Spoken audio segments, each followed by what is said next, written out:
साहेब बंदगी सतनाम।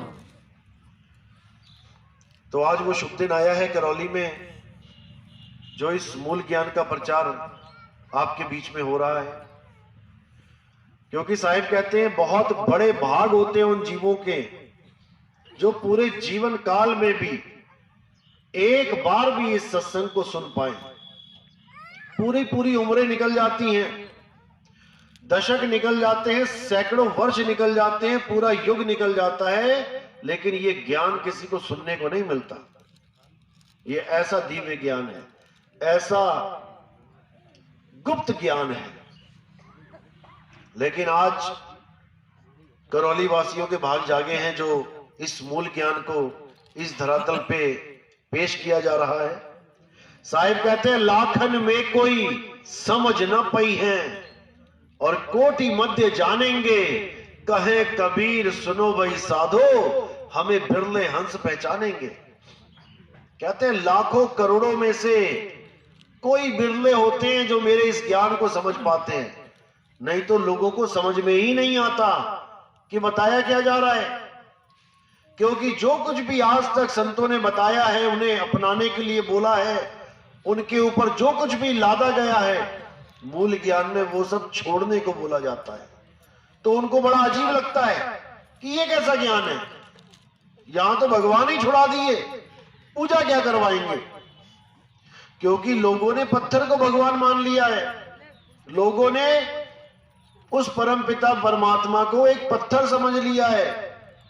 अब जब संत महात्मा कहते हैं कि पाथर पूजे हरि मिले, तो मैं पूजू पहाड़ छोड़ो पत्थरों को, तब उन्हें लगता है हमसे हमारा भगवान ही दूर कर दिया।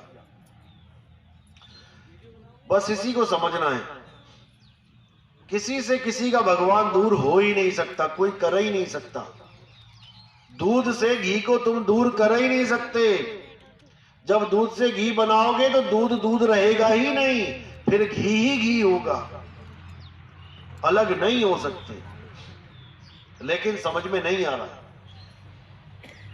अब सबसे बड़ा जो भेद है वो ये है कि हमें परमात्मा का तब तक पता नहीं लग सकता जब तक हमारे जीवन में कोई गुरु ना आ जाए। आज हम जिन देवी देवताओं की पूजा करते हैं, हम राम जी की पूजा करते हैं, हम कृष्ण जी की पूजा करते हैं, और हम ये सोचते हैं हम तो सीधे भगवान जी को पूज रहे हैं, हमें गुरु की क्या जरूरत है।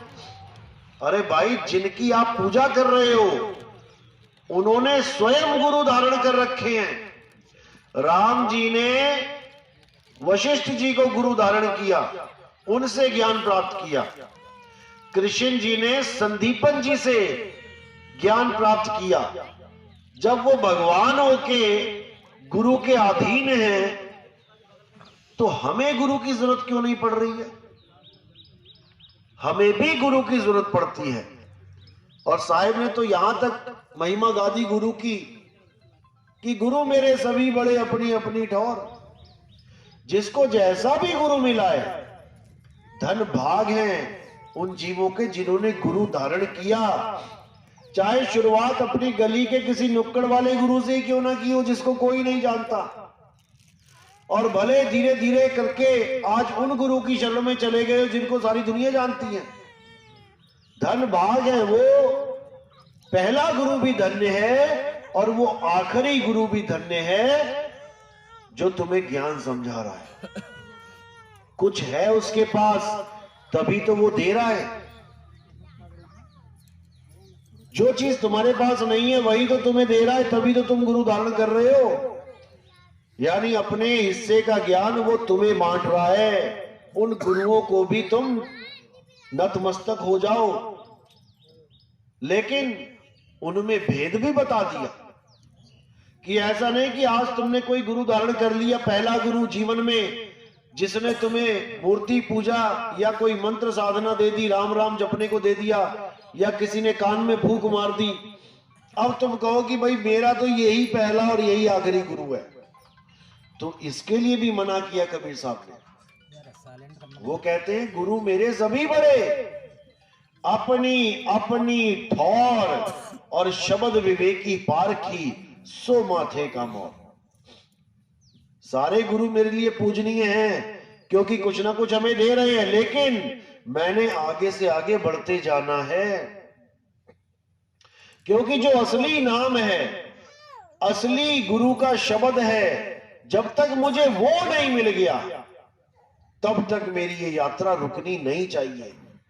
अगर मेरी यात्रा पहले गुरु पे ही अटक गई कि गुरु बदलना तो पाप होता है, मैं नहीं बदलूंगा, तो समझ जाना कि तुम ज्ञान से नहीं, एक चमड़ी से प्यार कर बैठे हो, एक चमड़ी को गुरु मान बैठे हो, शरीर को गुरु मान बैठे हो। शरीर गुरु नहीं होता, गुरु ज्ञान होता है। एबीसीडी पढ़ाने वाले कितने ही गुरु चले गए इस दुनिया से, आज भी वो ज्ञान बच्चों को दिया जा रहा है। तो ज्ञान कौन है? गुरु है कि शरीर है? ज्ञान ज्ञान है, गुरु ज्ञान है। शरीर कोई भी होए जो तुम्हें ज्ञान दे रहा है, आएगा जाएगा, आएगा जाएगा, लेकिन ज्ञान अटल है। कोई भी गुरु आके ना तो 25 शब्द बना पाया अक्षर, और ना ही 27 बना पाया। अंग्रेजी के 26 के 26 हैं। तो इसी को समझना है। हम अटक जाते हैं देह में। हम किसी भी गुरु के पास जाते हैं, हम क्या सुन के जाते हैं? हम उसका ज्ञान सुन के जाते हैं। हम मैच करके जाते हैं, वेदों में पुराणों में क्या लिखा है और गुरुजी क्या बता रहे हैं, बिल्कुल सही है, हमें उस गुरु को धारण करना चाहिए। पहुंच गए गुरु के पास, नाम ले लिया, लेकिन जब उससे आगे का ज्ञान मिला तब हम अटक जाते हैं। नहीं नहीं नहीं, मैं गुरु नहीं त्यागूंगा। अब गुरु देह कैसे हो गई? पिछला गुरु छोड़ के, पिछले देवी देवता छोड़ के आप जब आगे बढ़े, तब आपने एक बार भी नहीं सोचा कि मैं पिछले गुरु को छोड़ रहा हूं, मुझे पाप लगेगा, मैं गुरुद्रोही हो जाऊंगा। तब तो कभी ना सोचा। लेकिन अब अगर उस गुरु को छोड़ने की बारी आती है, तो उन्हीं के जितने भी मेंबर हैं वो सब आपको गुरुद्रोही कह के भरमाना शुरू कर देते हैं। उनसे पूछो, गुरुद्रोही तो मैं तब नहीं था क्या, जब पिछले गुरु को छोड़ के तुम्हारे पास आया? तब तो तुमने कहा ये पुण्यकर्मी जीव है। अब इस ज्ञान से आगे का ज्ञान जब मुझे मिल रहा है और मैं इस गुरु को छोड़ के आगे जा रहा हूं, तो सब मुझे गुरुद्रोही कहने लग गए। ऐसा नहीं है। आप ज्ञान के पुजारी हैं। बचपन से लेके आज तक आप ज्ञान के ही पीछे चले हैं। ये गुरुओं के पीछे जो इतनी लंबी लंबी लाइनें दिखाई दे रही हैं, ये किसी शरीर के पीछे नहीं है, ये ज्ञान को सुन के वहां जुड़े हैं। और जो शरीर के पीछे जुड़ा है उसको अभी पता ही नहीं है कि ज्ञान होता क्या। तो साहिब ने कहा, देही को सतगुरु कहे और यह है धूधर ज्ञान, 4 दाग आवे नहीं वाको सतगुरु जान। जो 4 दाग से न्यारा है उसको सतगुरु जानो। 4 दाग क्या है? वो 4 दाग नहीं है कि अग्नि में जलाना, मिट्टी में गाड़ना, पानी में बहाना, हवा में लटकाना, ये 4 दाग नहीं है। 4 दाग हैं गर्भ में आना, पहला दाग। भोजन करना, बच्चा पैदा होता है भोजन करता है, ये दूसरा दाग। कबीर साहब जब आए थे 12-15 दिन दूध नहीं पिया था, तब उनकी मां को, जो मुंह बोली मां थी, उनको चिंता हो गई कि कहीं ये बच्चा मर ना जाए। तो उनको तसल्ली देने के लिए एक कुंवारी गाय का दूध निकलवा के साहिब ने लीला करी पीने की। पिया नहीं था, उनको जरूरत नहीं है इसकी। तो दूसरा दाग है भोजन करना, क्योंकि भोजन किसका कर रहे हो? अरे जीवों का ही कर रहे हो। आलू, प्याज, दालें जीव हैं इसमें। जीव जीव को ही खा रहा है, भक्षण कर रहा है, शरीर शरीर को खा रहा है, ये दूसरा दाग है। परमात्मा जब आता है वो ये दाग नहीं लगवाता, वो किसी जीव को नहीं भक्षण करता। तो पहला दाग गर्भ में आना, दूसरा दाग भोजन करना, तीसरा दाग काम वासना में लिप्त हो जाना, भोग विलास करना, और चौथा दाग मृत्यु को प्राप्त हो जाना, लाश छोड़ के जाना। ये चारों दाग से न्यारे केवल एक ही गुरु हैं, और वो बंदी छोड़ कबीर साहब हैं। 4 दाग से सतगुरु न्यारे, अजरो अमर शरीर, और कोई गाड्डे कोई अग्नि जरावे, ढूंढ न पायो शरीर, जपो रे मन केवल नाम कबीर। अब कोई ऐसा गुरु आ जाए जो बिना गर्भ के आया है? कोई ऐसा गुरु हो जो कहे कि मैं लाश छोड़ के नहीं जाऊंगा? देख लेते हैं। ऐसा कोई गुरु नहीं है, केवल एक ही गुरु है, वो बंदी छोड़ कबीर है। लेकिन वो कभी भनक भी नहीं लगने देते किसी को कि मैं परमात्मा हूं। वो तो ऐसे दास बन के बैठ जाते हैं जैसे मुझसे भूला कोई है ही नहीं, और अपनी मशीन चलाते रहते हैं कपड़ा बुनने की, खड्डी। तो इसी लीला को करते हुए कबीर साहब ने गुरु की महिमा भी गाई और गुरुओं को लताड़ा भी। जिस गुरु से भरम ना मिटे, भ्रांति जीव की ना जाए, सो गुरु झूठा जान के त्यागत देर ना लगाए। गुरु को त्यागने की भी बात कर रहे हैं। आज सारे गुरु केवल महिमा महिमा गा रहे हैं। 1000 गुरु बैठा है तो 1000 गुरु क्या कह रहा है कि कबीर साहब कहते हैं गुरु बड़े गोविंद से मन में देख विचार। खुद को गोविंद से बड़ा बनाने में हर गुरु लगा है। लेकिन कबीर साहब ये भी कह रहे हैं, जिस गुरु से भरम ना मिटे, भ्रांति जीव की ना जाए, सो गुरु झूठा जान के त्यागत देर ना लगाए। ये क्यों नहीं बोलता कोई? ये कोई नहीं बोलेगा, क्योंकि ऐसा बोलने से सवाल जवाब निकलते हैं। खड़े हो जाएंगे शिष्य सवाल जवाब करने के लिए, परीक्षा लेने के लिए। लेकिन कोई गुरु नहीं चाहता कि मेरी परीक्षा हो। इसलिए ना तो कभी वो किसी को अपना फोन नंबर देता है कि कोई सवाल मुझसे पूछ लिया और मुझे जवाब ना आया और रिकॉर्डिंग वायरल हो गई तो लोग कहेंगे लो गुरु जी को ही नहीं पता। कोई गुरु आज तक किसी को नंबर नहीं दिया होगा। एक भी गुरु बता दो जिसने कभी नंबर दिया हो। जितने भी ये बड़े बड़े गुरु बैठे हैं, एक भी नंबर नहीं देता, एक भी सवाल जवाब सेशन नहीं चलवाता लाइव। सब रिकॉर्डिंग चलवाते हैं, जिसमें फंस जाते हैं वो रिकॉर्डिंग कट करवा देते हैं। आश्रमों के अंदर मोबाइल ले जाना अलाउड नहीं है। इन लोगों के यहां क्यों नहीं है? क्योंकि इनकी सारी बातें बाहर ना निकल आए। ऐसे डरे हुए हैं ये लोग, बाहर ही जमा करवा लेंगे सबके मोबाइल। और सतगुरु बने बैठे हैं, गोविंद से बड़े बने बैठे हैं। तो साहिब ने बिल्कुल स्पष्ट किया है कि झूठे गुरु को झटक दे और शिष्य शाखा को फूक, और वाह में दोष जरा नहीं, शब्द कहा हम कूक। कि जहां से तुम्हारे भरम नहीं टूटते हैं, तुम्हारे सवालों के जवाब नहीं मिलते हैं, उस गुरु को बंदगी नहीं करनी है, उसको छोड़ के आगे निकल जाओ। और क्या बोला कि जो गुरु गलत काम कर रहे हैं, ये सोच के कि मैं तो गुरु पद पे आ गया, मेरा हिसाब किताब तो यमराजा लेगा नहीं, मैं तो लोगों को ठेकेदार बन गया मुक्ति दिलवाने का, मैं जो मर्जी करूं, ऐसा भी नहीं है। साहिब कहते हैं झूठा गुरु अजगर बना और 184 जाए, और सारी संगत चीटी बनी तोड़ तोड़ के खाए।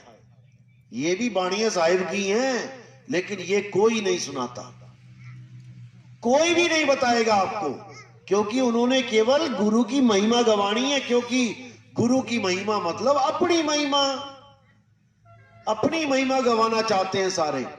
सब कबीर बनना चाहते हैं, सब परमात्मा बनना चाहते हैं। ग्रंथ देखो, डायरेक्ट इनडायरेक्ट कहीं ना कहीं लिखा जरूर होगा कि जो गुरु जी गद्दी पे बैठे हैं यही परमात्मा हैं। किसी भी ग्रंथ को उठा के देख लो, किसी भी गुरु के, कहीं ना कहीं खुद को परमात्मा सिद्ध किया जा रहा है। लेकिन साहिब क्या कह रहे हैं? साहिब कह रहे हैं कबीरा स्वामी कोई नहीं, और स्वामी सिरजनहार, और स्वामी बन के जो फिरे तो घड़ी पड़ेगी मार। आज जितने भी स्वामी बन के घूम रहे थे कि हम कबीर का अवतार हैं, हम कृष्ण जी का अवतार हैं, हम राम जी का अवतार हैं, ये सब जेलों में बैठे हैं। घड़ी मार पड़ रही है इनको। 50-50 वकील कर लिए, जमानत नहीं मिल रही इन लोगों को, क्योंकि स्वामी कोई नहीं है, स्वामी सिरजनहार है। और वो स्वामी कहां बैठा है? उस स्वामी के रहने का स्थान समझ लो कहां है। वो स्वामी हमारी आत्मा में विराजमान है। घी कहां रहता है? क्या घी पेड़ पे लगता है? क्या घी जमीन खोदोगे तो मिलेगा। क्या घी जंगलों में है? घी कहां पे है? दूध में घी छुपा है। जैसे दूध में घी छुपा है, ऐसे ही परमात्मा हमारी आत्मा में छुपा है। इसको ग्रंथ साहब में बोला गया कि आत्म माही राम और राम में ही आत्म, चीनस गुरमुख विचारे। कि परमात्मा हमारी आत्मा से जुदा नहीं है भाई। खुद को खोजो तो खुदा मिलेगा, खुद को पाओ तो परमात्मा मिलेगा। लेकिन हमें खुद का ही आभास नहीं हो रहा कि मैं हूं क्या, क्योंकि हम अपने आप को शरीर मान बैठे हैं। जब तक हम अपने आप को ये शरीर माने बैठे हैं, तब तक हमें केवल मिट्टी का आभास होगा। देखो, छू के देखो, हाथ क्या है? मिट्टी है। मिट्टी को एक चमड़ी का रूप दे दिया है। यही चमड़ी तुम दबा दो 10 दिन, मिट्टी में मिट्टी मिल जाएगी। जब लाश दबा देते हैं नमक डाल के, तो मिट्टी मिट्टी में मिल जाती है, केवल हड्डी का ढांचा मिलता है। 1 साल बाद लाश कहां गई? मिट्टी कहां गई? चमड़ी कहां गई? मिट्टी में मिल गई। अब हम अपने आप को मिट्टी मान बैठे कि मैं तो आदमी हूं, मैं तो औरत हूं। अब आदमी और औरत क्या है? केवल मिट्टी है, कपड़े हैं ये। किसके? जीवात्मा के। गीता में बताया गया ना, हे अर्जुन, तू और मैं शरीर नहीं है, तुम और मैं आत्मा हैं। शरीरों का तो जन्म होता है, शरीरों की मृत्यु हो जाती है। लेकिन ऐसा कोई समय नहीं था, अध्याय दूसरे की बात चल रही है ये, ऐसा कोई समय नहीं था जब मैं, तुम या ये राजा महाराजा नहीं थे। और ऐसा कोई समय नहीं आएगा जब तू, मैं और ये राजा महाराजा नहीं होंगे। तो कौन से स्वरूप की बात हो रही है यहां पे? आत्म स्वरूप की। क्योंकि देह स्वरूप तो आएगा और जाएगा। सतयुग में युधिष्ठिर नहीं था, सतयुग में शकुनी मामा नहीं था, सतयुग में द्रोणाचार्य नहीं था, त्रेता में कृष्ण जी नहीं थे, और द्वापर में हरिश्चंद्र जैसे नहीं थे, क्योंकि वो सतयुग में हुए। तो ये कौन से स्वरूप की बात चल रही है? जो सदा था, सदा है, सदा रहेगा। ये आत्म स्वरूप की बात है, जो हमारा निज स्वरूप है। लेकिन हम आत्मा को ना जानने के कारण हम अपने आप को आदमी और औरत मान बैठे हैं। अभी कहूंगा भाई आदमी लोग हाथ खड़ा करो तो सारे आदमी हाथ खड़ा करेंगे, और कहूंगा औरतें हाथ खड़ा करो तो सारी औरतें हाथ खड़ा करेंगी। क्योंकि हमने अपने आपस में भेद प्रकट कर दिया है कि मैं आदमी हूं, ये औरत है। तात्विक रूप से देखो कि जो मेरे अंदर तत्व हैं वही औरत के अंदर भी हैं। 5 तत्वों से शरीर बनाए, आसमान यानी आकाश, वायु, अग्नि, जल, पृथ्वी मेरे अंदर विराजमान है। तो क्या औरत के अंदर नहीं है? आकाश आकाश एक सा, वायु वायु एक सी, जल जल एक सा, अग्नि अग्नि एक सी, धरती धरती एक सी। अलग कैसे कर दिया? अलग कैसे कर दिया? केवल जो डिजाइन बना दिया है, आदमी का अलग डिजाइन, औरतों का अलग डिजाइन।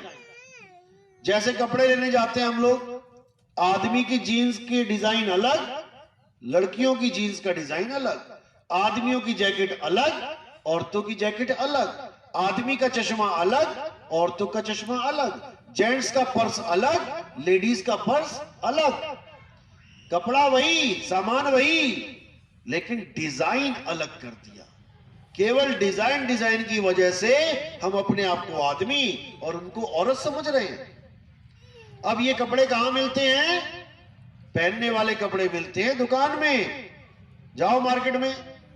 और ये चमड़ी वाला कपड़ा कहां मिलता है? अलग अलग। ये कौन सी दुकान में मिलता है?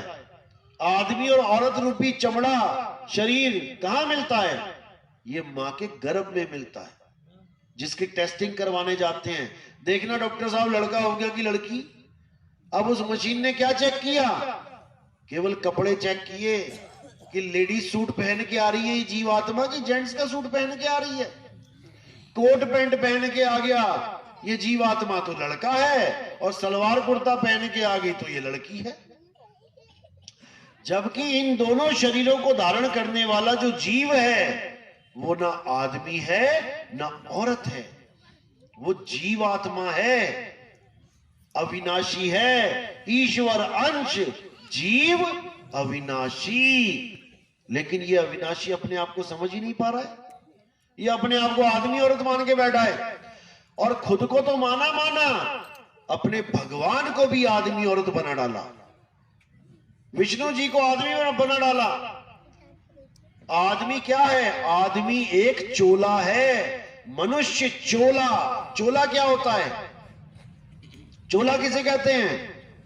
कपड़ों को कहते हैं। बाबा जी का चोला देखो कैसा पहना है, काला वाला, तो चोले कपड़े हैं। विष्णु जी आदमी का चोला धारण करके बैठे हैं, ना कि वो आदमी हैं। आदमी का तो चोला है। विष्णु जी ही मछली का चोला धारण करके आए थे सतयुग में। पहला अवतार कौन सा था? मत्स्य अवतार। मछली का चोला धारण किया, तब तो हमने नहीं कहा कि विष्णु जी मछली हैं, तब तो हमने उसको मछली मान के रिजेक्ट मार दिया कि नहीं मछली नहीं है, विष्णु जी तो आदमी है। मछली का चोला छोड़ के फिर कछुए का चोला पकड़ा उन्होंने, कछुए का चोला पहना, तब भी हमने ना सोचा कि विष्णु जी शायद कछुआ हैं। नहीं, हम नहीं मान सकते। कछुए का छोड़ के जंगली सुअर का चोला पकड़ा, तब भी हमने नहीं माना कि नहीं विष्णु जी जंगली सुअर नहीं हो सकते।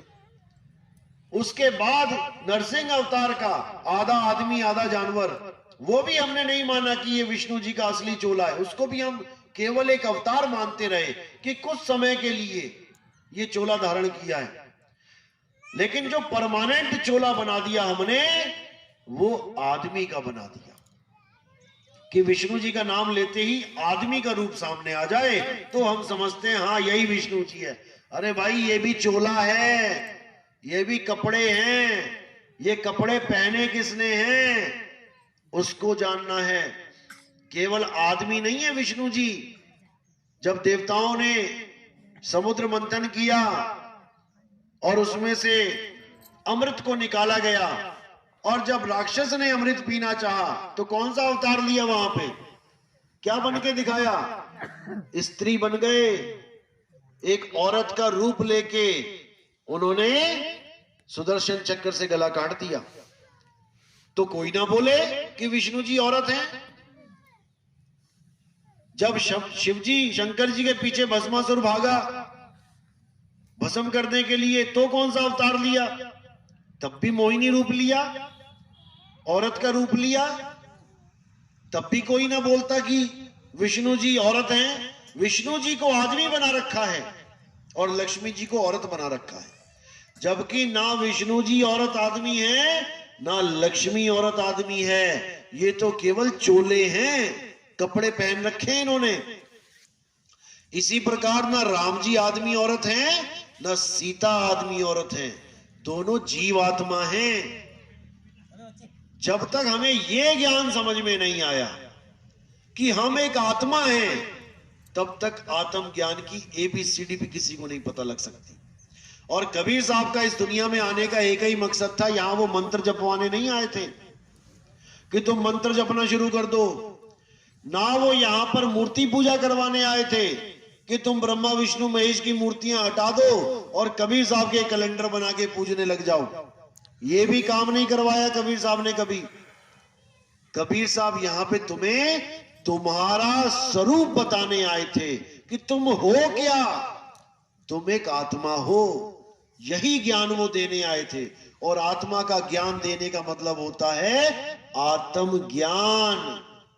इसलिए साहिब ने बोला कि आत्म ज्ञान बिना नर भटके, कभी काबा कभी काशी।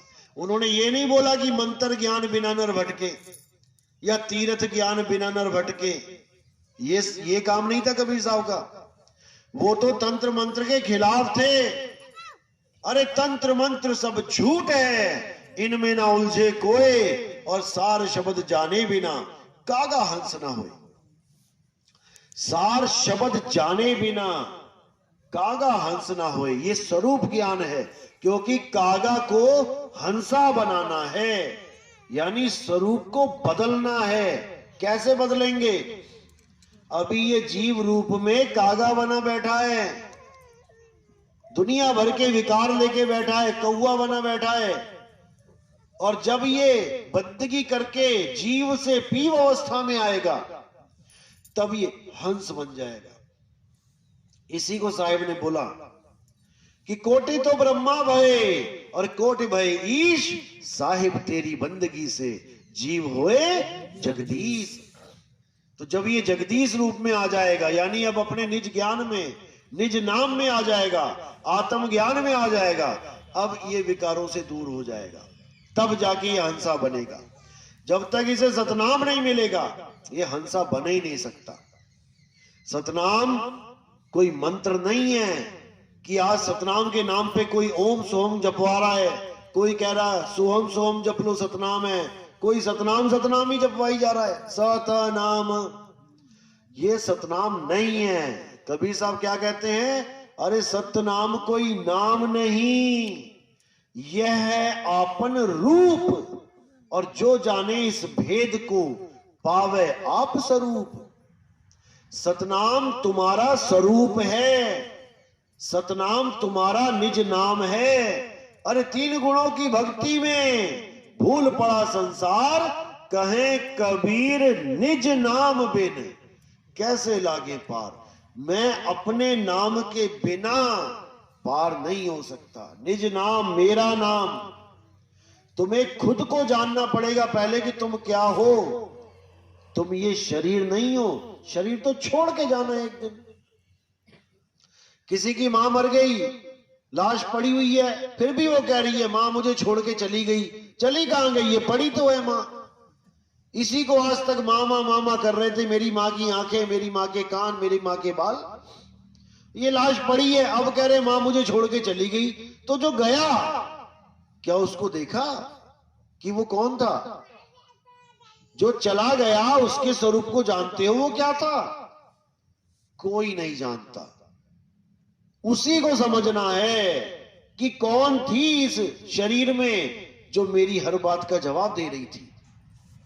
कौन था इस शरीर में जो मेरी हर बात को सुन रहा था, समझ रहा था, मुझे सलाह दे रहा था। मैं सोच रहा था ये शरीर बोल रहा है, शरीर तो ये पड़ा है, तो बोलनहार तो कोई और था जो चला गया। इसी को साहिब ने बोला, अरे चाम के महल में बोलता राम है, तू राम और चाम को चीन भाई। इस चाम में ही राम बोलता है, लेकिन वो राम कैसा है, कैसे मिलेगा, ये जानने के लिए हमें भेदी सतगुरु की आवश्यकता पड़ती है। जपी तपी सन्यासी की नहीं। हम गलती से जपी तपी सन्यासियों को गुरु मान बैठे हैं, जबकि ये गुरु नहीं है। जपी क्या करेगा? खुद भी नाम जपता है, तुम्हें भी जपवा देगा। तो साहिब कह रहे हैं नाम है जप में सारा ज्ञान फेल। तपी क्या करेगा? खुद भी एक टांग पे खड़ा है, तुम्हें भी एक टांग पे खड़ा करवा देगा। जाओ बेटा शरीर को कष्ट दो, तब परमात्मा मिलेगा। और गीता क्या कहती है कि जो व्रत तक करते हैं, व्रत को खंडन कर रखा है, वो भी राक्षस जूनी के लोग हैं जो गलती से इंसान चोले में आ गए। व्रत का भी खंडन कर रखा है गीता में कि जो अपने शरीर को कष्ट देते हैं वो परमात्मा के प्यारे नहीं हो सकते। तो यहां तक बोल दिया। तो जपी तपी और सन्यासी, इन तीनों को गुरु मानने वाले जितने भी शिष्य हैं, ये कभी परमात्मा को प्राप्त नहीं कर सकते। हाँ, ये जरूर बन जाएंगे जपी तपी सन्यासी। कोई हाथ में माला लेके घूम रहा है, 108 मंत्र पूरे कर लूं, इतनी माला फेर लूं। और साहिब क्या कह रहे हैं?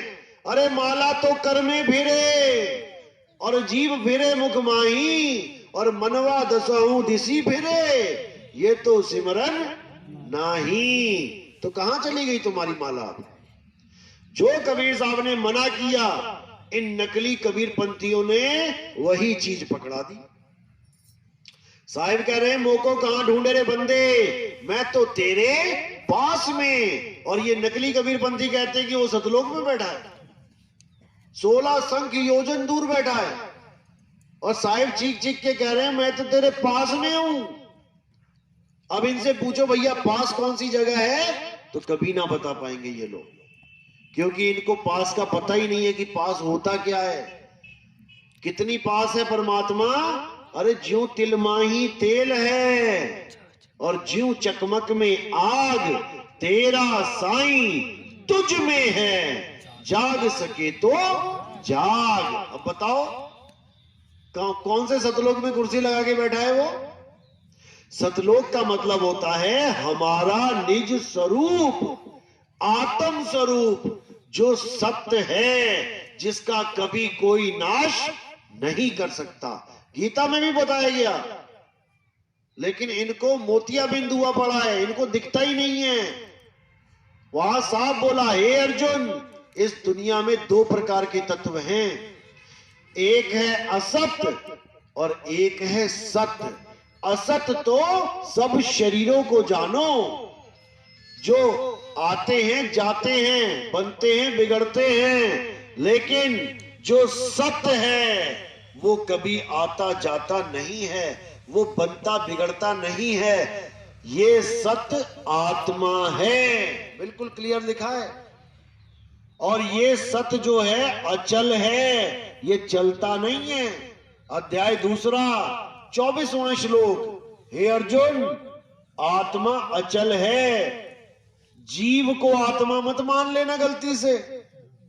जीव आत्मा अलग है, वो चलता है, लेकिन आत्मदेव वो कभी नहीं चलता। लोगों को समझ में नहीं आ रहा, गीता पढ़ने वालों को, कि वहां पर जीव अलग है और आत्मा अलग है, दोनों को एक ही बना के बैठे हुए हैं, इसीलिए नहीं समझ पाते। तो साफ बोला है कि आत्मा अचल है और ये जीव वहां तक कैसे जाए? विहंगम चाल से जाएगा।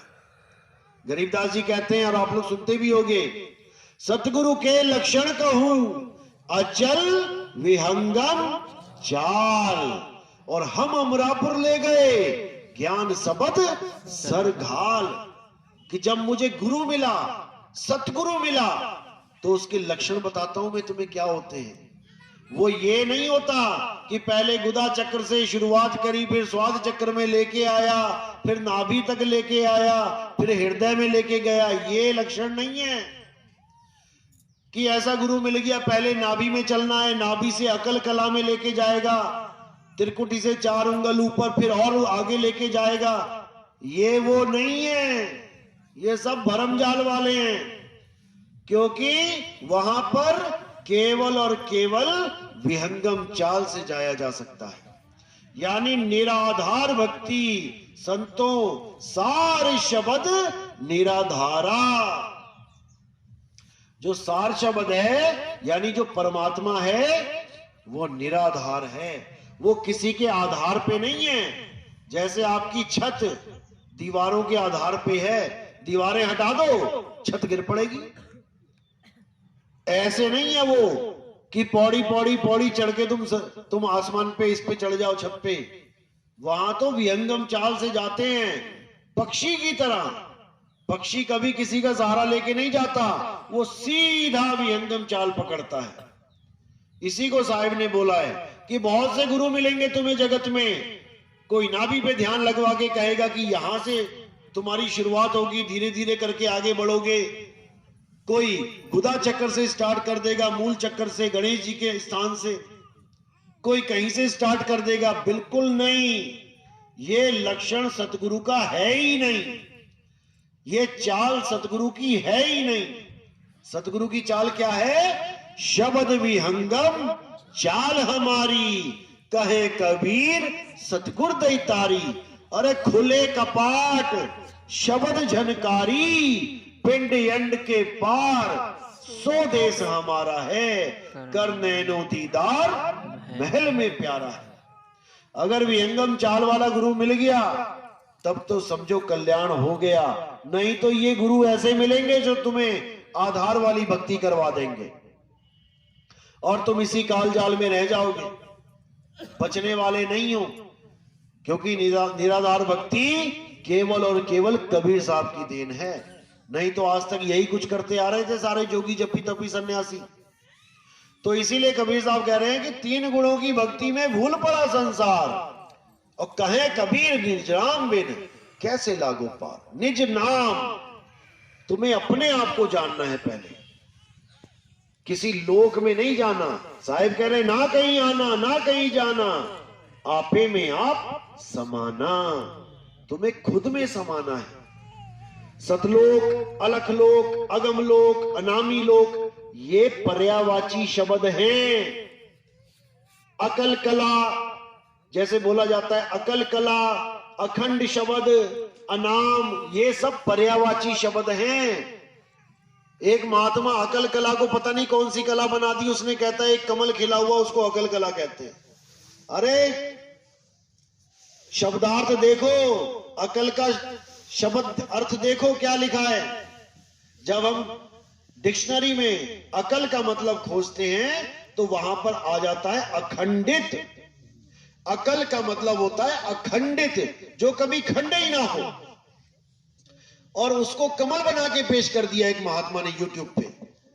तो फिर तो 2 अखंडित हो गए, एक तो परमात्मा अखंडित, एक सार शब्द अखंडित, और एक अकल कला अखंडित। 2 छोड़ो 3 हो गए फिर तो। क्योंकि इन लोगों को समझ में ही नहीं आ रहा है कि करना क्या है। इसी दुविधा में ये जीव 84 में चले जाते हैं।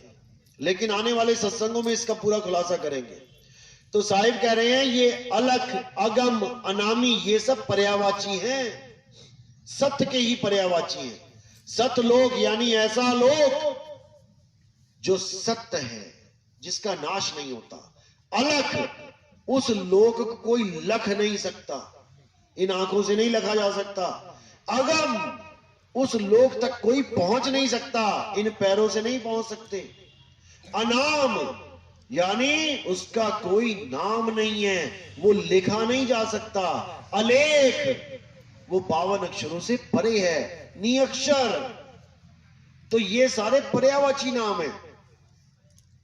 साहिब ने बोला बिन पांव का पंथ है और बिन बस्ती का देश। बिना पांव का पंथ है, यानी पैरों से चल के नहीं जा सकते, वहां पे विहंगम चाल से जाएंगे। बिन बस्ती का देश, ऐसा नहीं है कि वहां कोई बस्ती है, कि हमारे वहां पे घर है, मकान है, हम जैसे यहां पे मकान बना के रहते हैं हम वहां पर भी रहेंगे। एक महाराज जी कहते हैं हमारे क्वार्टर है वहां पे खाली पड़े हुए हैं, तुम लोग यहां रहने आ गए। चलो वहां पर सोने की सड़कें हैं, हीरे जवाहरात पन्ने हैं, हर घर के आगे एक यान खड़ा है, वायुयान। यहां तो चलाना साइकिल ना आती हमें, और वहां वायुयान चलाएंगे जाके। ऐसा भरमा दिया हम लोगों को केवल बाणियां पढ़ पढ़ के। बाणियां कहती कुछ हैं और उसका अर्थ कुछ होता है। 2 प्रकार के अर्थ निकलते हैं, एक तो शब्दार्थ होता है जो शब्द का अर्थ, और एक भावार्थ होता है कि उस वाणी का भाव क्या है। शब्दार्थ में ही उलझ गए सारे, क्योंकि उस भाव तक पहुंच ही नहीं पा रहे हैं। बिना अनुभव के उस भाव तक कोई पहुंच ही नहीं सकता। इसीलिए कबीर साहब ने हर चीज का निबेड़ा कर रखा है। एक सुई जितनी भी कसर नहीं छोड़ी उन्होंने अपनी वाणियों में। परमात्मा के 16 पुत्र बताए, बिल्कुल सटीक बताए, लेकिन अज्ञानी जीव समझ ही नहीं पाया। उनको आदमी बना के बैठ गया कि काल भगवान ने कुरुम का सिर फोड़ दिया। बच्चे थे क्या? बच्चे हैं जो लड़ते हैं आपस में, सिर फोड़ दिया। और अविनाशी परमात्मा अविनाशी तत्व का बनाए अपने बच्चों को। जो सिर ही फूट गया तो अविनाशी तत्व कहां से रहा वो? अभी तो मिट्टी भी नहीं बनी, अभी तो 5 तत्व का शरीर भी नहीं बना, पहले ही फोड़ा फाड़ी चालू हो गई। तो उस अविनाशी तत्व का हम क्या करेंगे जिसका शरीर फट जाए? ये कौन सी कहानी सुना रहा हूं मैं, पता है ना? किस किस को पता, हाथ खड़े करो। हाँ, ये वो कहानी सुना रहा हूं मैं। जिसको कुरुम बना दिया इन्होंने आदमी, जबकि कुरुम नाम होता है संस्कृत में कछुए का। विष्णु जी का दूसरा अवतार कुरुम अवतार है। कबीर साहब ने पहला पुत्र कुरुम क्यों बनाया? क्योंकि कुरुम के पास एक गुण होता है, कछुए के पास एक गुण है। क्या गुण है कछुए के पास? कछुए के पास सिमटने का गुण है और फैलने का गुण है, यानी विस्तार भी कर सकता है और अपने आप को सिमटा भी सकता है। ये सूरत का गुण है हमारा, ये गुण है। सूरत कितनी भी विस्तार कर सकती है। मैं अकेला था, आज देखो कितना विस्तार हो गया। कोई बच्चा पैदा हुआ अकेला था, धीरे धीरे बड़ा हुआ, शादी हो गई, 1 से 2 हो गए, 2 से कहीं मुसलमान है तो 12 बच्चे कर दिए, हिंदू है तो 2 बच्चे कर लिए, विस्तार हो गया। उन 2 बच्चों से और 10 बच्चे हो गए, 10 के और 10, पूरा गांव बस गया। ये विस्तार है, ये सूरत का विस्तार है। चाहे तो वो एक झोपड़ी में खुश रहे, चाहे तो हर शहर में एक बंगला बना दे। आपका घर अपने शहर में होगा, लेकिन इन बाबों का घर हर शहर में है, हर शहर में सत्संग घर बना रखा है। ये विस्तार है। जितना मर्जी विस्तार करो, जितना मर्जी सिकुड़ जाओ। तो पहला गुण परमात्मा ने कौन सा है? पहला पुत्र कुरुम। कुरुम के बाद ही सारे हैं। और देखो गुण है ये कोई पुत्र नहीं है। कुरुम के बाद ज्ञान है, उसके बाद अचिंत्य है, यानी ये अचिंत्य, ये चिंता मुक्त है, इसको मरने का डर नहीं है। दया है, सील है, संतोष है, ये सारे गुण हैं परमात्मा के। 16 पुत्र नहीं है, ये गुण हैं आत्मा के। और सूरत के द्वारा विस्तार करती है, सूरत के द्वारा इसको संकुचित करती है। तो ये सारे कोड लगे हुए हैं। ये भावों को पकड़ना है, शब्दों को नहीं पकड़ना है। शब्दार्थ अलग है, भावार्थ अलग है। इसी प्रकार कबीर साहब की पूरी वाणी भावार्थों से भरी पड़ी है। और जो उसको शब्दार्थ करके गाएगा, साहिब क्या कहते हैं? मेरी गाई गाएगा, 3 लोक में धक्के खाएगा, और मेरी वाणी बूझेगा, सतलोक को सूझेगा। जो मेरी वाणी को बूझेगा, यानी साहिब ने ऐसा बोला तो क्यों बोला, वो असली चीज को सूझेगा। तो साहिब क्या कह रहे हैं? सतनाम के बारे में बताते हैं कि जो सतनाम है इसको समझ लो। सारा खेल सतनाम का है। सतनाम के पर्यायवाची नाम क्या हैं? सार नाम, सार शब्द, अकह नाम, अडोल नाम, अचिंत नाम, निज नाम, ये सारे सतनाम के पर्यायवाची हैं। ऐसा नहीं है कि आज तुम्हें सतनाम मिलेगा, फिर सार नाम मिलेगा, फिर सार शब्द मिलेगा, फिर अकह नाम मिलेगा, फिर अबोल नाम मिलेगा, फिर नी अक्षर नाम मिलेगा। फिर तो इसी खिचड़ी में पक जाओगे तुम लोग। एक ही परमात्मा के सारे नाम हैं। तो कबीर सागर खोलो और पहली लाइन पढ़ो। बिल्कुल निबेड़ा कर दिया साहिब ने पहली लाइन में। क्या बोला? सत्य नाम है सार, बूझो संत विवेक करी, उतरो भवजल पार, सतगुरु का उपदेश यही। कि सतनाम है सार, सतनाम ही सार है। क्या है सार? 2 ही प्रकार के तत्व हैं, एक सार, एक असार। तो साहिब कह रहे सतगुरु ऐसा चाहिए जैसा सूप सुहाए, और सार सार तो कहीं रहे, थोथा दे उड़ाए। 2 ही तत्व हैं यहां पे, एक सार, एक असार। असार में ये सारे संसार के नाशवान तत्व आ जाते हैं, और सार में क्या आता है? आत्मदेव। आत्मा ही सार है, उसी आत्मा को जानना है। तो सत्य नाम है सार। कह रहे सतनाम आत्मा है। बूझो संत विवेक करी, विवेक लगाओ और बूझो कि क्या है अविनाशी। पूरे संसार में अविनाशी है क्या? जब बूझ लोगे तो समझ में आ जाएगा कि आत्मा ही अविनाशी है, वही सार है। सत्य नाम है सार, बूझो संत विवेक करी, उतरो भवजल पार। केवल आत्मा को बूझने से ही भवजल पार उतर जाओगे। भवजल क्या है? ये काया ही भवजल है। ये है भवजल। भवजल में उल्टा लटकते हैं ना, तो ये तत्व तत्व में उल्टा लटकता है। भवजल में गोते खाने का मतलब यही होता है, पैर ऊपर सिर नीचे नीचे। यही है भवजल। साधु सिद्ध त्रिदेव आदि सब इन 5 नामों में अटके, मुद्रा साध रहे घट भीतर, फिर औने मुंह लटके। यही है भवजल। लेकिन किसी को समझ में नहीं आ रहा। भवजल से पार तब होंगे जब काया से न्यारा नाम मिल जाएगा, जब देह से न्यारा ज्ञान मिल जाएगा।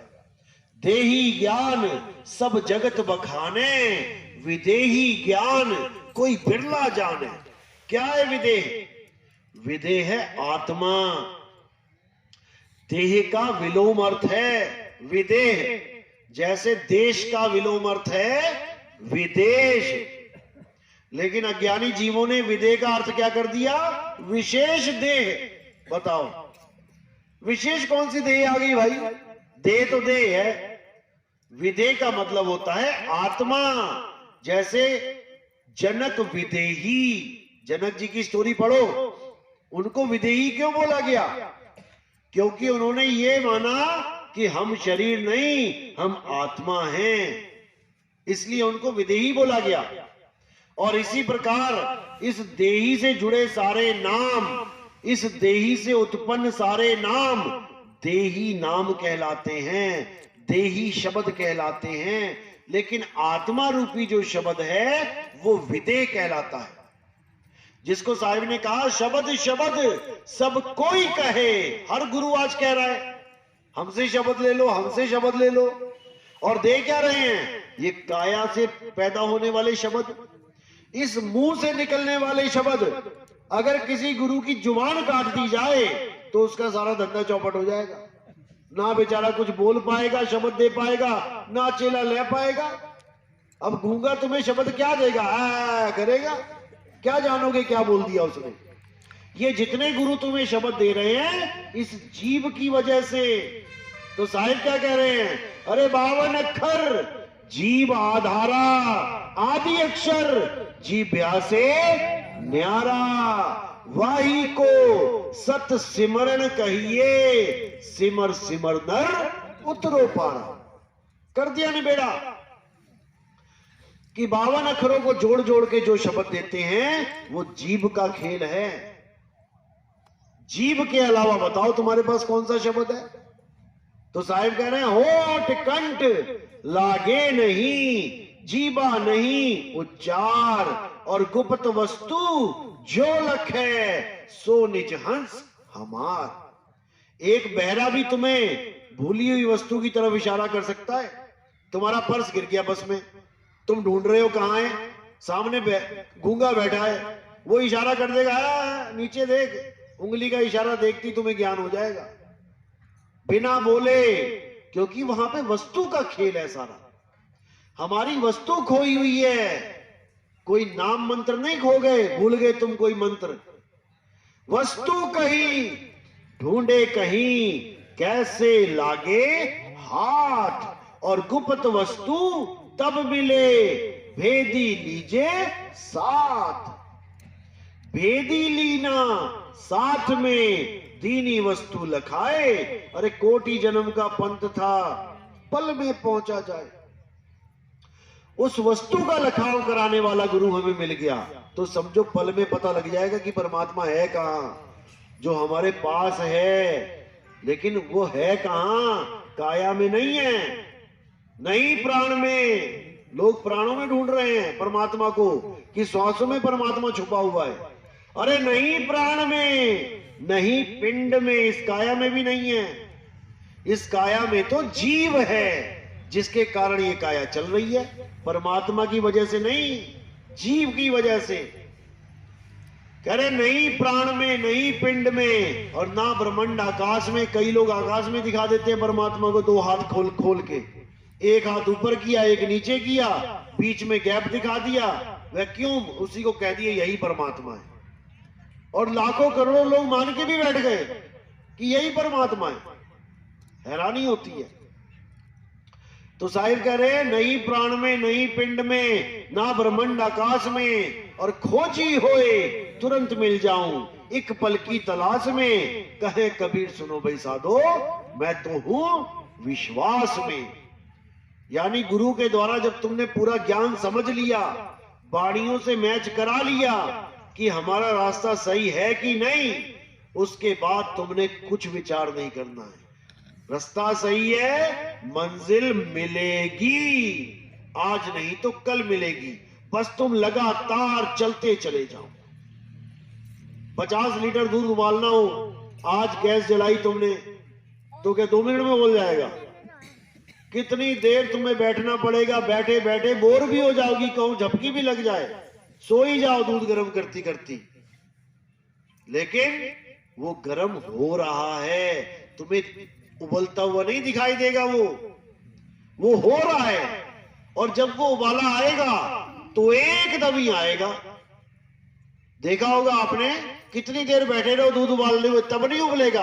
अब जरा सी घंटी आई मोबाइल की, जैसी लेने गए इतने में सारा काम हो गया। ये इतनी देर बैठी नहीं, तब तो उबला नहीं, और 2 मिनट में उबल गया। ऐसे ही परमात्मा की भक्ति है। लोहा गर्म हो रहा है। जो लोग ये सोचते हैं जी 2 साल हो गए नाम लिए, कुछ हो तो रहा नहीं है, अरे भैया हो रहा है, तुझे नहीं पता लग रहा। ये लोहा गर्म हो रहा है, और जब ये पूरा गर्म होगा तो एक ही घन पड़ेगा और आकार बदल जाएगा, एक ही घन पड़ेगा और अवस्था बदल जाएगी। लेकिन तुम कहो अरे कुछ नहीं हो रहा, छोड़ो इसको, कहीं और ढूंढूं, तो ये लोहा कभी ना गर्म होने वाला। लोहे को लगातार आग में रखना पड़ता है। ऐसा नहीं कि थोड़ा सा यहां डाला फिर निकाल लिया, फिर दूसरी आग में डाला फिर निकाल लिया, ऐसे तो हो चुका लोहा गर्म। कुआं खोदते हो तो लगातार एक ही जगह खोदना पड़ता है। ऐसा नहीं 10 फुट खोदा, रहे यहां तो पानी है नहीं, चल 10 फुट और खोद लेता हूं, कहीं और खोदा, फिर वहां पानी नहीं मिलेगा, 10-10 फुट खोद के सारी दुनिया खोद दोगे तो वो पानी मिलने वाला नहीं है। लगातार खुदाई चले। मैं कहता हूं कब तक चले? आखिरी सांस तक चले। आखिरी सांस तक अगर खुदाई करने की हिम्मत है एक ही जगह पे, तब तो इस पंथ में आना, वरना ये जल्दबाजी वालों का काम नहीं है। क्योंकि जल्दबाजी का काम शैतान का, भूल जाना इस बात को। तो कह रहे राम नाम रटते रहो, कब तक?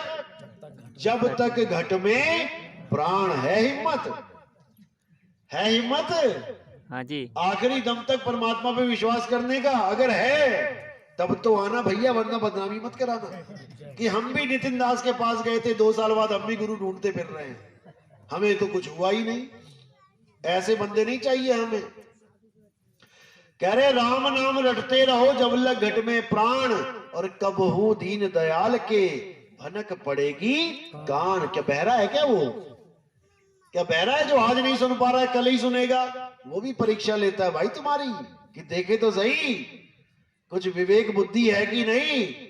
जो रास्ता बड़े बड़े सिद्धों को नहीं मिला, तुम्हें मिला, अब देखे कदर है कि नहीं। कदर देखता है वो। बेकदरी में हीरा भी कहां समझ के चला जाता है। जब बच्चे के हाथ में हीरा दे दो, वो भी देखता है कि मैंने किसके हाथ में ये पंथ पकड़ा दिया है, देखूं बच्चा है कि बड़ा है, विवेकी है। जो बच्चा होता है वो डामाडोल हो जाता है, क्योंकि उसको विश्वास ही नहीं है परमात्मा पे।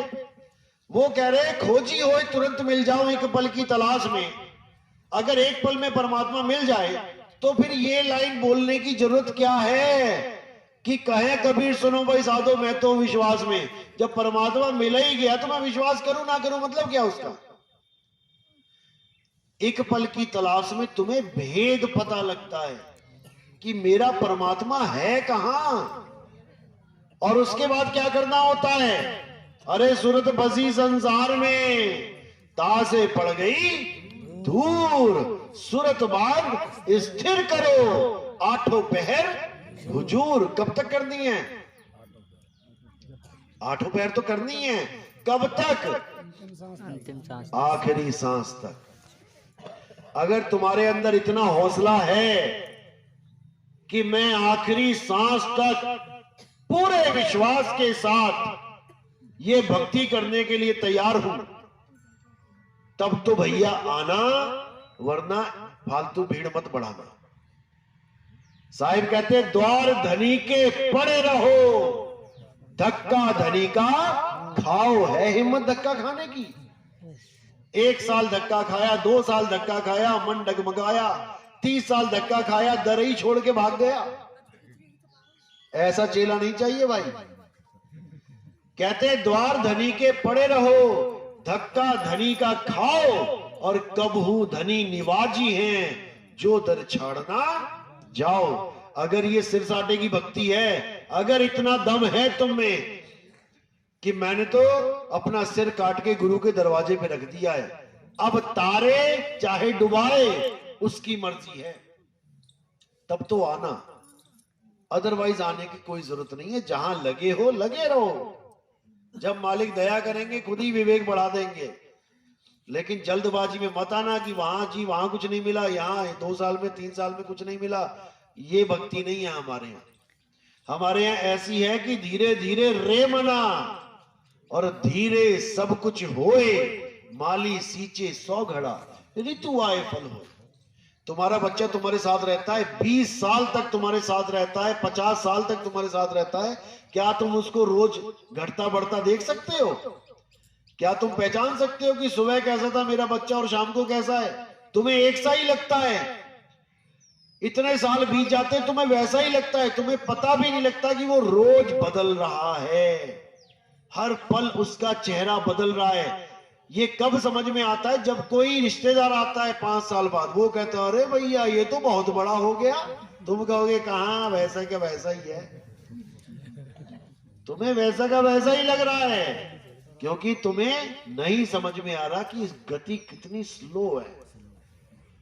तो इसी स्लो गति में ये भक्ति होती है, ये सहज योग है। यहां पर खलबली वाला ज्ञान नहीं है कि आओ और 3 सेकंड में ले जाओ, ये वाला काम नहीं है भाई यहां पर। क्योंकि यहां पर कुछ देना नहीं है। परमात्मा कोई ऐसी कोई चीज नहीं है कि उठा के तुम्हें पकड़ा दिया जाए। परमात्मा को पाना नहीं है, परमात्मा हो जाना है। होते होते समय लगता है। एक पेड़ बड़े पेड़ की आस नहीं लगाता, एक पौधा छोटा, वो छोटा पौधा बड़ा हो जाता है। ऐसे ही आपने जीव से पीव होना है, उसमें समय लगता है। बाकी मालिक की मौज है, कौन कितनी भक्ति करके आया है, पिछले संस्कार कैसे हैं। कईयों को तो सत्संग सुनते सुनते ही काम शुरू हो जाता है, कईयों को 1-1, 2-2 साल तक नहीं समझ में आता हो क्या रहा है। तो सबके भाग अलग हैं, सबकी अवस्था अलग है। इसलिए धीरे धीरे सहज होना सीखो। धीरे धीरे सहज होते जाओगे, काम अपने आप बनता जाएगा। तो उसने आना है इस पंथ में जो सहज होना समझे, जो सहज होने के लिए तैयार है।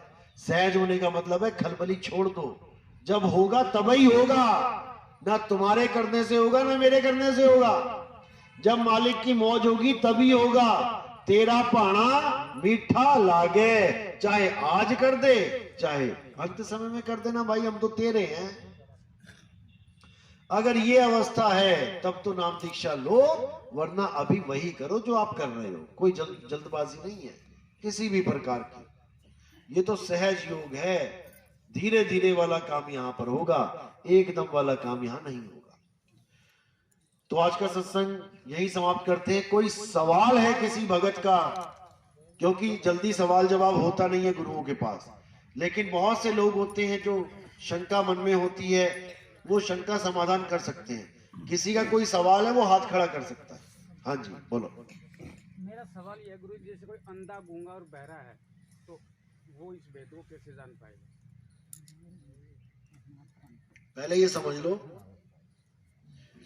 कि ना तो ये केवल बोल के बताने वाली चीज है जो बहरा ना समझ पाए, और ना ही ये कोई दिखाने वाली चीज है जो अंधा ना समझ पाए। ये ज्ञान है सैन वैन का। जो आपने कहा कि कोई आदमी अंधा बहरा गूंगा, पहली बात तो तीनों नहीं होते। नेचुरली तीनों नहीं होते, एक्सीडेंट से हो सकता है। किसी का एक्सीडेंट हो जाए, यानी जो बहरा था वो गूंगा तो 100% होगा। अगर कोई बच्चा बहरा है जिसके आपने चुटकी बजाई कान के आसपास और वो नहीं हिल रहा है, तो समझ जाओ वो बहरा है। वो यानी कोई रिएक्शन नहीं दे रहा है, तो वो बहरा है। जो बहरा होगा वो 100% गूंगा होगा, भले उसकी जीभ भी सही है, गला भी सही है, सब कुछ सही है। क्यों गूंगा होगा? कारण क्या है? अक्षर ज्ञान नहीं समझ पाएगा। हम अपने बच्चों को अक्षर ज्ञान देते हैं, बेटा बोलो पापा मामी, वो भेद समझ रहा है कि पापा और मामी में भेद है। किसके द्वारा समझ रहा है? कान की इंद्री के द्वारा। लेकिन बहरा ये सुन ही नहीं पाएगा कि पापा बोला कि मामी बोला कि नानी बोला, इसलिए उसकी एक ही आवाज रहेगी आ। जितने गूंगे होते हैं सब ऐसे ही बोलते हैं। तो ये जो ज्ञान है ये वस्तु का ज्ञान है। फिर समझ लो, यहां पे नाम नहीं दे दूंगा मैं कि कैसे देते हैं। क्या बहरा मार्केट से कोई वस्तु नहीं लाता? क्या अंधा कोई वस्तु नहीं लाता? सब कुछ लाता है। जब वस्तु का ज्ञान आ गया तो वो सब कुछ कर सकता है। जहां पे मंत्रों का ज्ञान आ गया, बहरा क्या सुनेगा? फेल हो गए मंत्र। जहां कोई दिखाने की बात आ गई कि गुरु के चेहरे को देखो ऐसा ही परमात्मा मिलेगा, तो जब वो देखा ही नहीं सकता तो फिर वहां कैसे देखेगा? फेल हो गया। इंद्रिय ज्ञान फेल हो जाएगा, लेकिन सैन ज्ञान फेल नहीं होगा। सैन होता है इशारा, और इशारा केवल एक तरह से नहीं दिया जाता। इशारा सामने वाले को देख के दिया जाता है कि कैसे दिया जाएगा। अंधों का इशारा कोई और है। अंधा क्या कहता है? जब कोई आएगा तो चुटकी बजा देना। अंधों का इशारा और है, बहरों का इशारा और है। बहरों के लिए न्यूज चलती है, टीवी में एक न्यूज देखी ना, वो ऐसे ऐसे ऐसे ऐसे, वो तुम लोग ना समझ पाओगे कि क्या बोल रहा है वो, और बहरा पूरी इस बात समझ रहा है।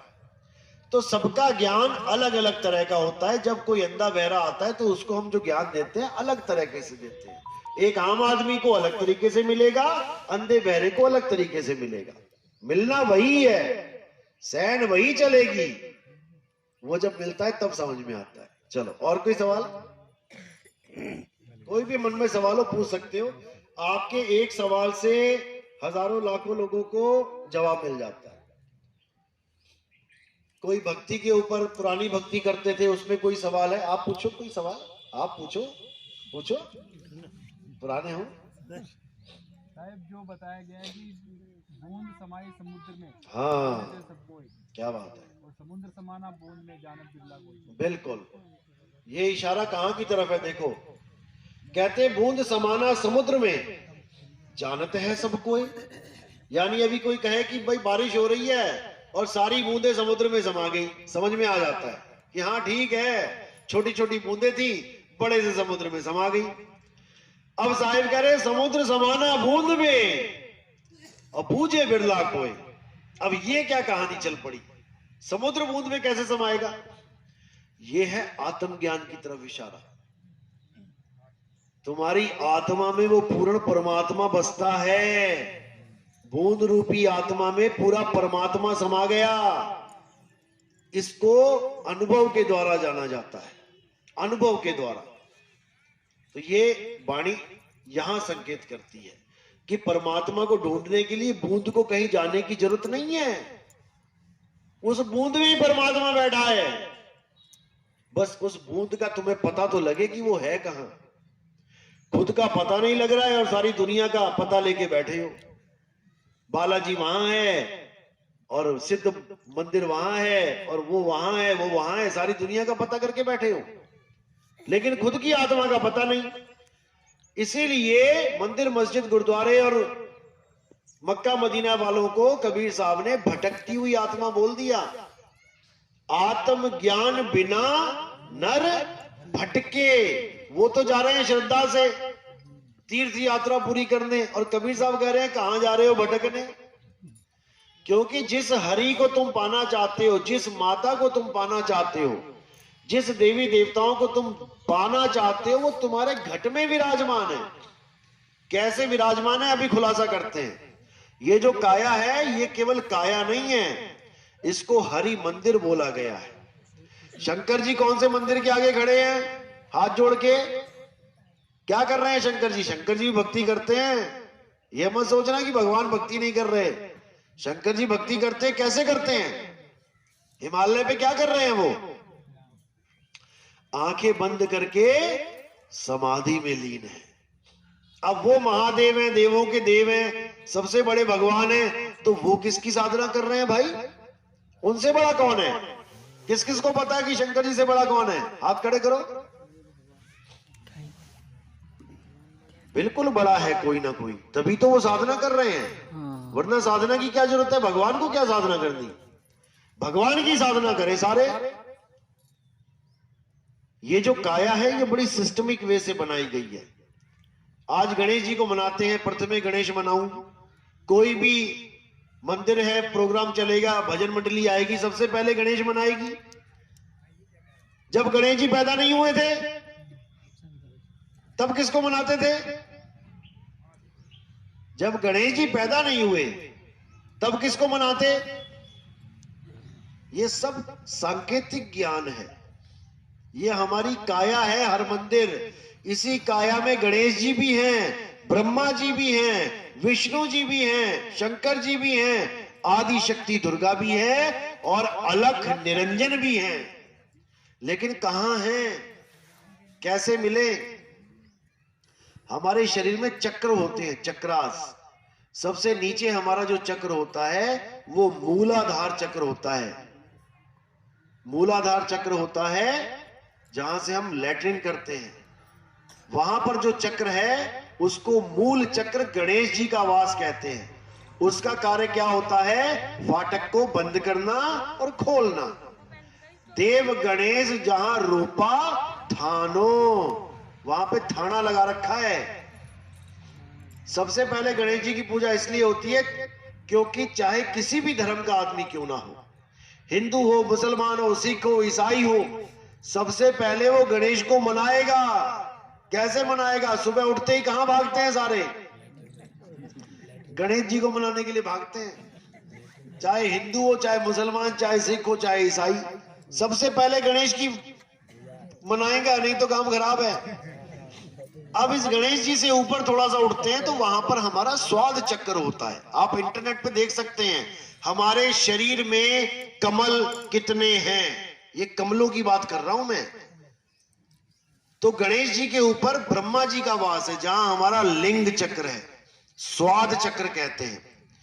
वहां ब्रह्मा जी का क्या काम लगा रखा है? ड्यूटी। ब्रह्मा जी क्या करते हैं? सृष्टि पैदा करते हैं। कैसे होती है? जब आदमी औरत की शादी होती है तो ब्रह्मा जी ही वहां से सृष्टि पैदा करते हैं, बीज डालते हैं गर्भ में। ब्रह्मा जी के 4 मुंह क्यों दिखाए गए?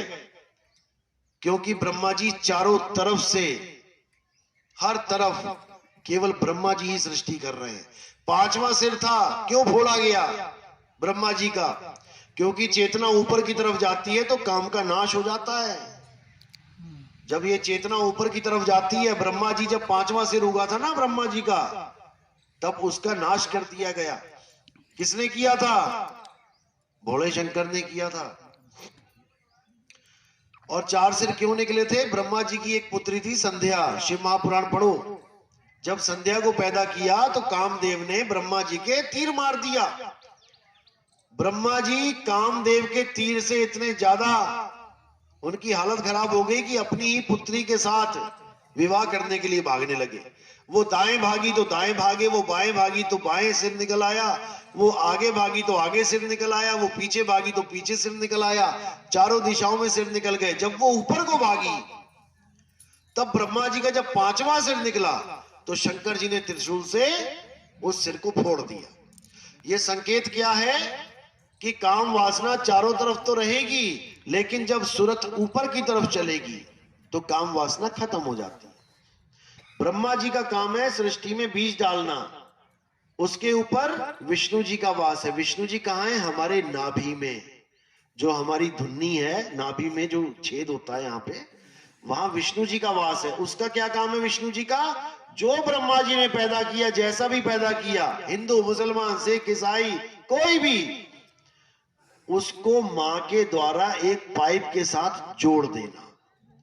बच्चे को मां के साथ जोड़ने का काम है विष्णु जी का। वो ये नहीं देखते कि ये मुसलमान का बच्चा है, इसको ना जोड़ू, ये ईसाई का बच्चा है, इसको ना जोड़ू। नहीं, जो ब्रह्मा जी ने पैदा किया वो मुझे पालना है, इसलिए ब्रह्मा जी को पैदा करने वाला देवता बोलते हैं, विष्णु जी को पालने वाला देवता बोलते हैं। और जब विष्णु जी पालना करके बच्चा बाहर आ जाता है तो उस जो पाइप होती है उसको काट दिया जाता है। यहाँ पता नहीं क्या बोलते हैं, हमारे यहाँ नाड़ू कहते हैं, यहाँ भी नाड़ काटना, तो उसको काट देते हैं। अब जब उसको काट दिया तो विष्णु जी का कार्य खत्म नहीं हुआ, वो पाइप खत्म तो विष्णु जी का कार्य खत्म नहीं। अब तुम जो भी खाओगे मुंह से वो जाएगा यही विष्णु जी के पास और वो उस खाने का रस निकालेंगे। रस निकाल के तुम्हारे शरीर में लग जाएगा और जो अपच है, जो चीज पचेगी नहीं, यानी जो तुम्हारे शरीर के किसी काम की नहीं है, वो आगे गणेश जी को ट्रांसफर कर दी जाएगी। निकाल दे भाई इसको, तो गणेश जी उसको निकाल देंगे। अब विष्णु जी का काम पालने का हो गया। अब इसके ऊपर क्या है, हृदय चक्र। हृदय चक्र में किसका वास है, भोले शंकर का वास है। उनका जो डमरू है, वो डमरू क्या है, हमारे दिल की धड़कन, डम डम डम डम डम डम। और जब झगड़ा हो जाए किसी के साथ तो यही तांडव बन जाता है, डम डम डम डम डम डम। देखो दिल, कोई तुम्हें मारने आए या तुम मारने जाओ, दिल पे हाथ रख के देखना जरा, तांडव चल रहा होगा, या तुम मरोगे या वो मरेगा। जब तक हृदय कमल में भोले शंकर इस धड़कन को ना रोक दे, यानी संहार न कर दे, तब तक इस दुनिया का कोई भी डॉक्टर तुम्हें डेथ सर्टिफिकेट नहीं दे सकता।